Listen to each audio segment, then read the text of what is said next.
Hi, and thanks for letting me take the time to talk about a little bit today. Quick background, since one of Splunk's things is that we always do what's called a million points of light, that every person has a story to tell, and then there are certain points that drive them. A couple of things for mine. I spent 10 years as a soccer ref. I have no knees left, so if I fall off the stage, it's normal for this. I'm owned by 3 cats, so I actually know how to take orders really, really well inside of this. I'm beginning to lose my voice because y'all have kept us really busy on the show floor as well. So today I'm going to talk a little bit about some of the things that could happen inside of Kubernetes.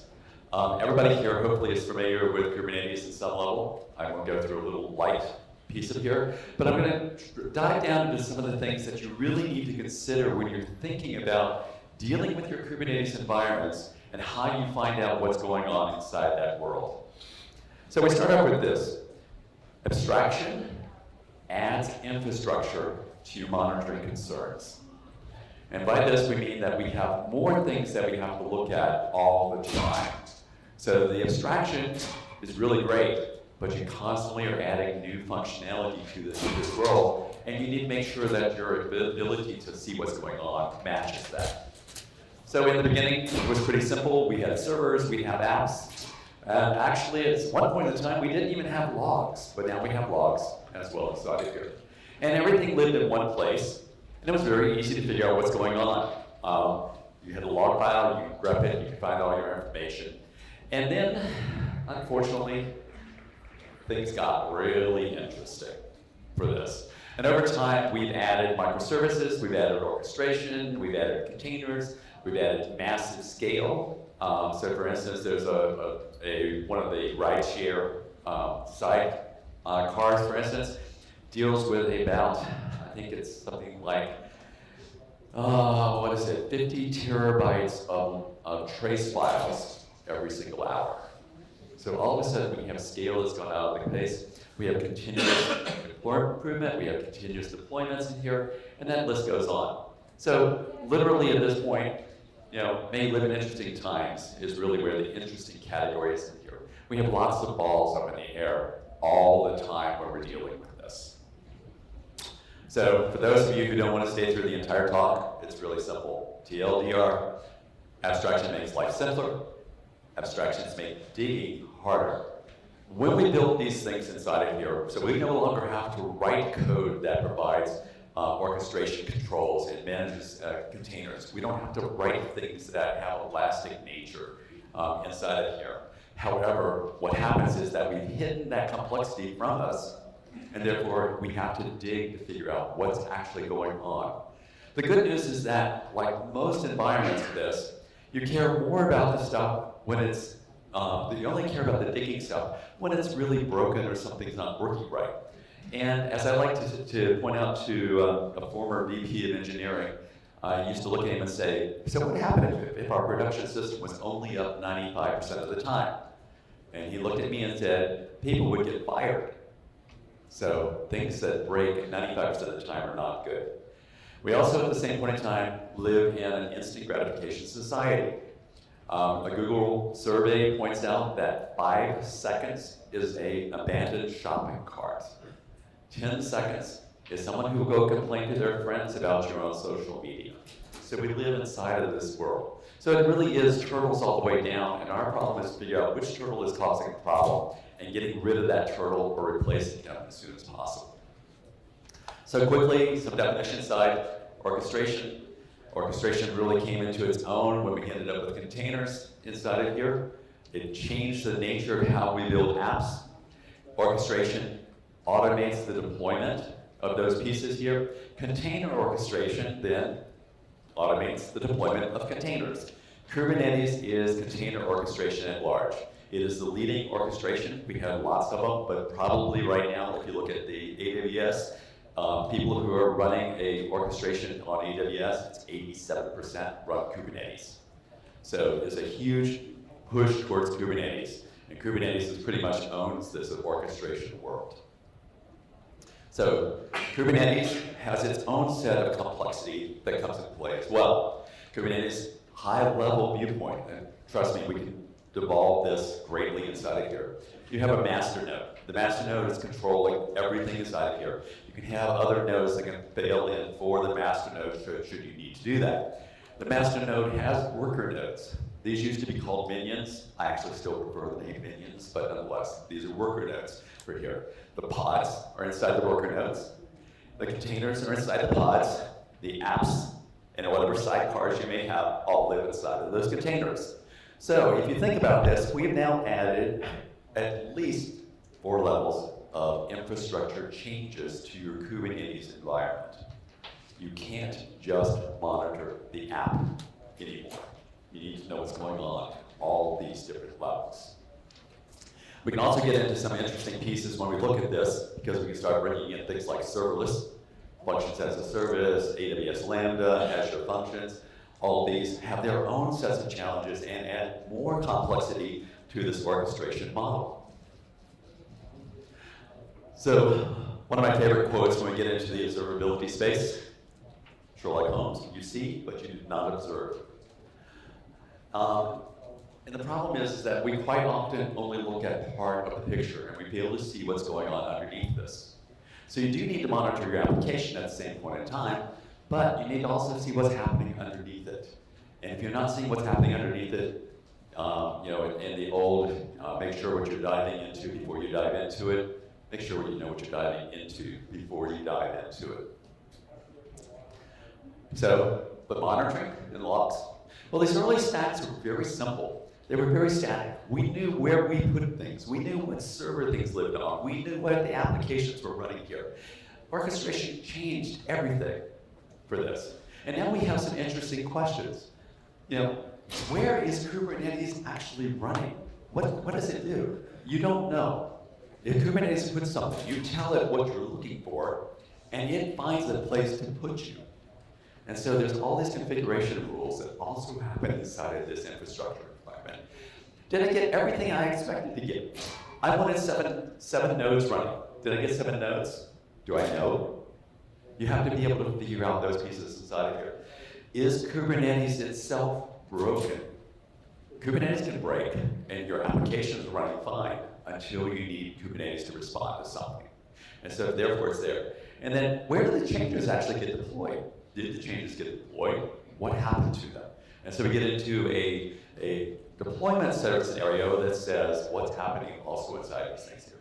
Orchestration changed the entire nature of how we look at where the applications themselves live. Orchestration changed the nature of what information we need to find out in that 1% of the time that something is broken and we need to resolve it. So, what happens? Monitoring has to change. Monitoring needs to start looking at not just the application space, but the container space, the orchestrator space, the node space, the pod space. It has to look at all these different pieces. It has to answer questions about not only what is running, but where it's running. So at any point in time, you can go back and track down to the virtual environment or the hard environment that Kubernetes has put something out on inside of here. Logging, a major portion of this root cause analysis piece, also had to change because these things are no longer continuous activities. For instance, using serverless, one of my favorite topics to pick up because I just did all this interesting statistical research on this, ephemeral nature.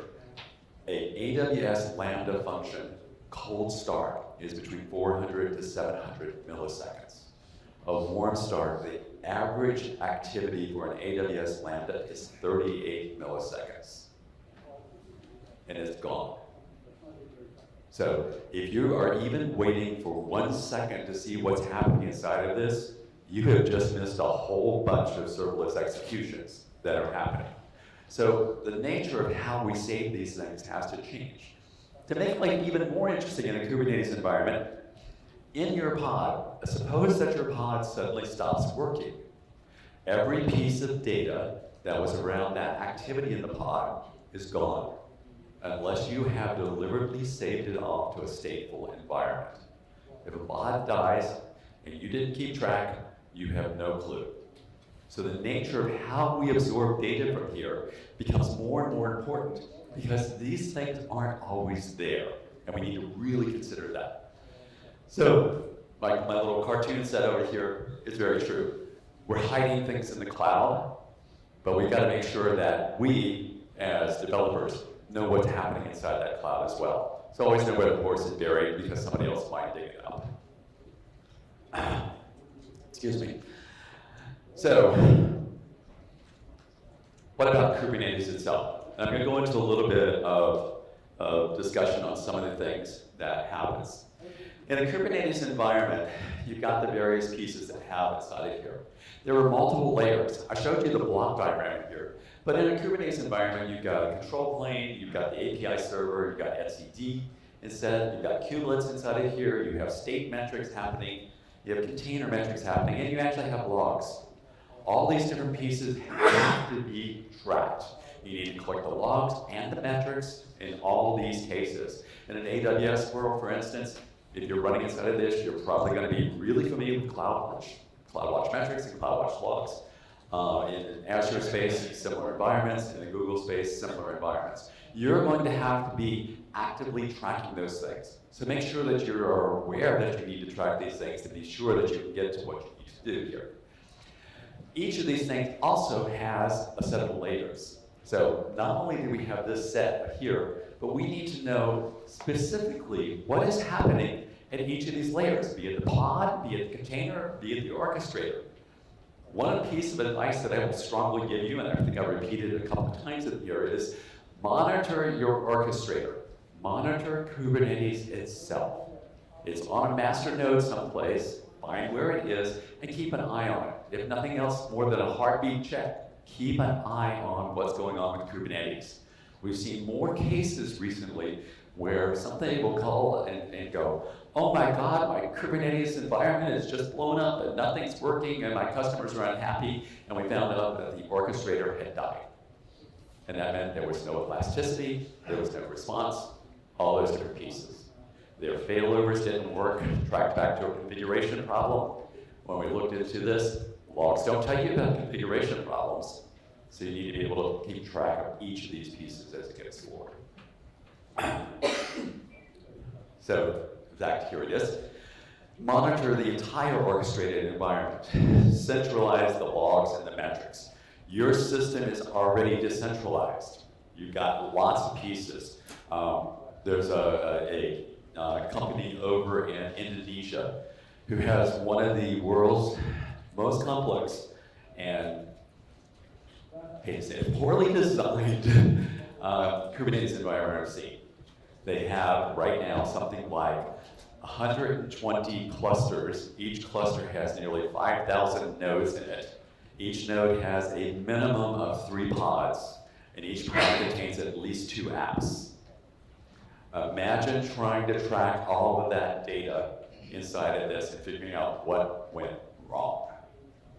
Now, they're pushing the limits, and when they started, it was like, oh, here's a single cluster, I've got 100 nodes, and each node is doing a little thing, and it scaled out of control. I can guarantee you that once you get into these environments, you're going to scale. The only thing I know that scales faster than a Kubernetes clustered environment is IoT data. If you ever get into IoT data, I can guarantee that no matter what you think it is, multiply by 10, you might be close. So keep those things in mind here. Your environment is still decentralized in all these cases. Underneath here is a microservices environment that's talking to various pieces. It's talking to business metrics. It's talking to an e-commerce environment inside of here. Getting all of your data aggregated gives you a fighting chance at actually understanding what's going on. So again, we're going to aggregate up data. We're going to look at things that add together to make sure that we can see things that are going right. When something goes wrong, we need to be able to disaggregate that data to figure out what specific point. Again, think about my example. This is a whole lot of nodes. If one node goes bad, how do you find it in 50,000 available nodes? So I can very quickly see this. Sort of the side topic here, for instance, in a red metrics environment, we saw a smaller cluster, so about 1,500 core. All of a sudden, nothing metrics-wise went off the wall. Everything was going wrong. We're seeing about a 1.6% increase in bandwidth, network bandwidth, about 1.6%. And we had a customer who couldn't run. One of our biggest customers couldn't get data. And we couldn't figure out what was going wrong. The metrics didn't say anything. The tracing really didn't say anything. Everything seemed to be working just fine. And when we dug into this, we found that a new release had changed the configuration so that the memory assigned to the pod was smaller than it had been.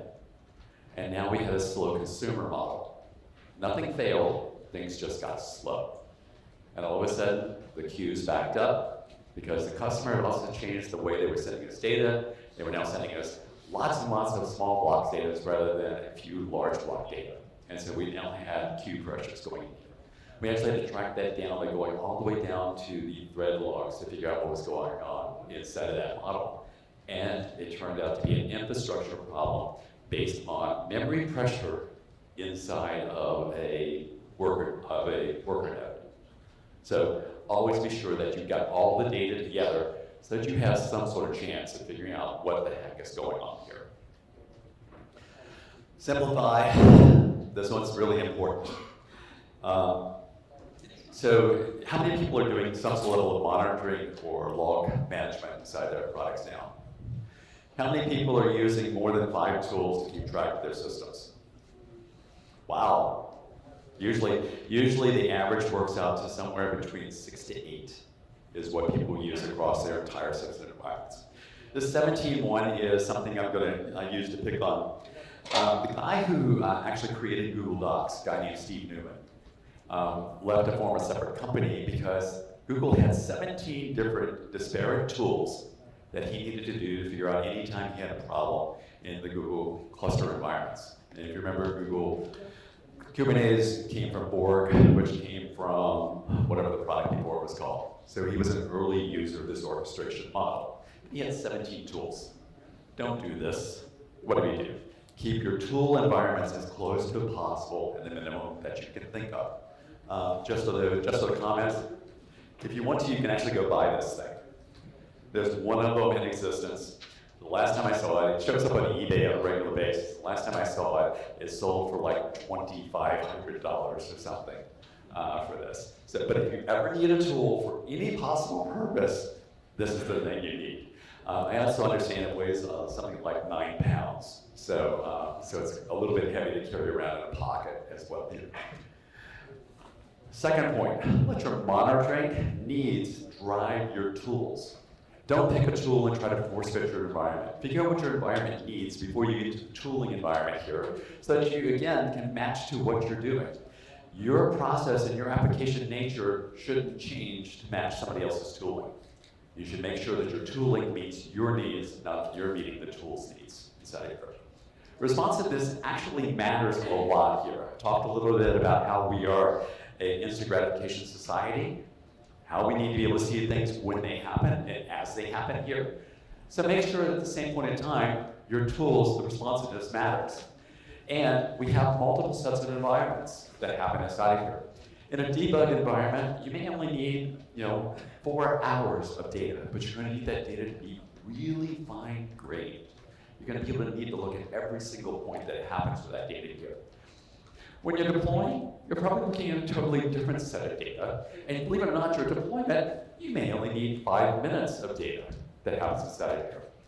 When you scale out, you may suddenly start finding yourself that you need days or weeks of data.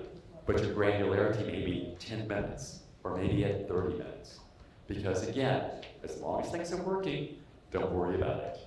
So keep this in mind when you're working on those pieces as well. So, the next thing, we're in a clustered environment. You don't know where anything lives.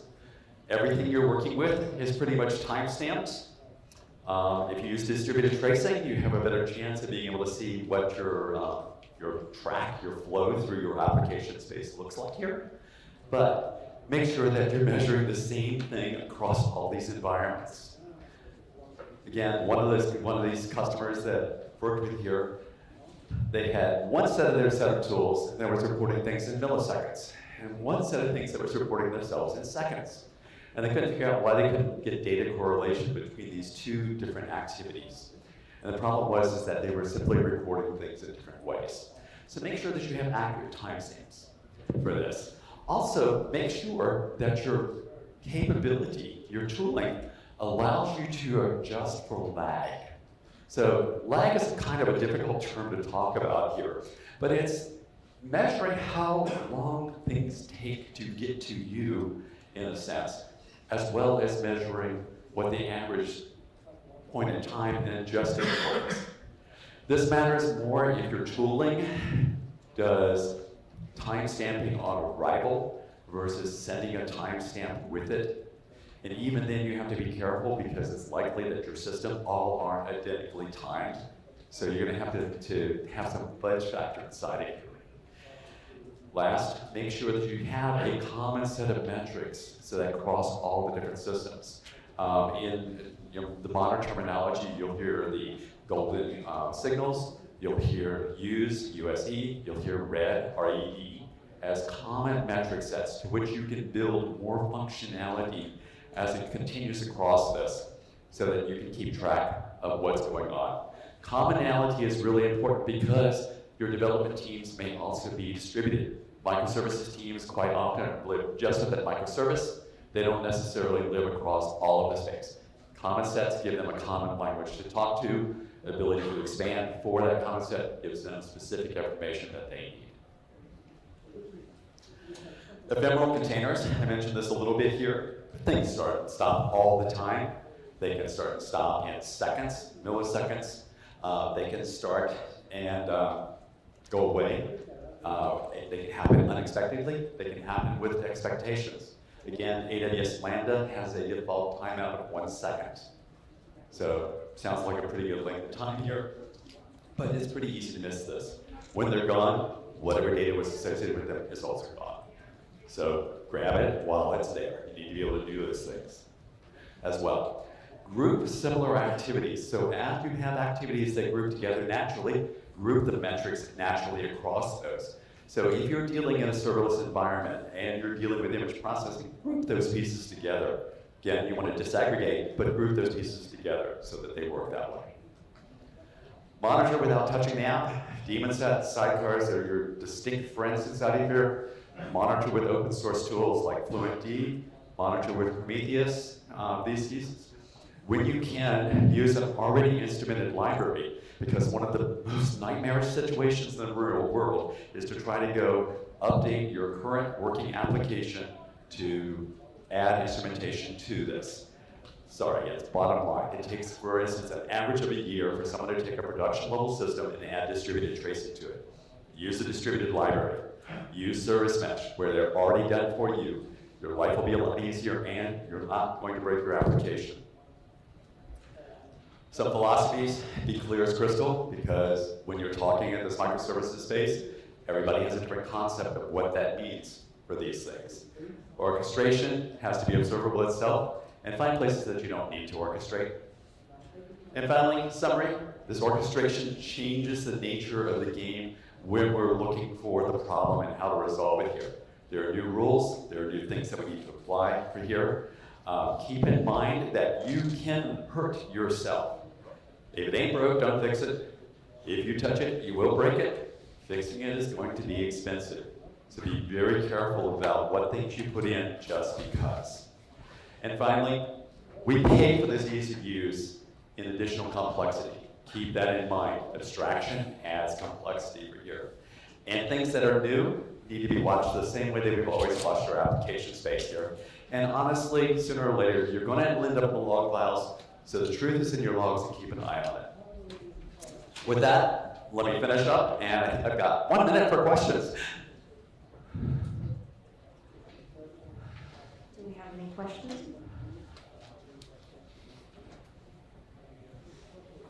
If you guys would like to ask Dave some questions, you can catch him outside or... Yeah, or I'll be at my booth, whatever number it is. Look for the pink booth. Yes? So you did mention about like a pod may go without any notice.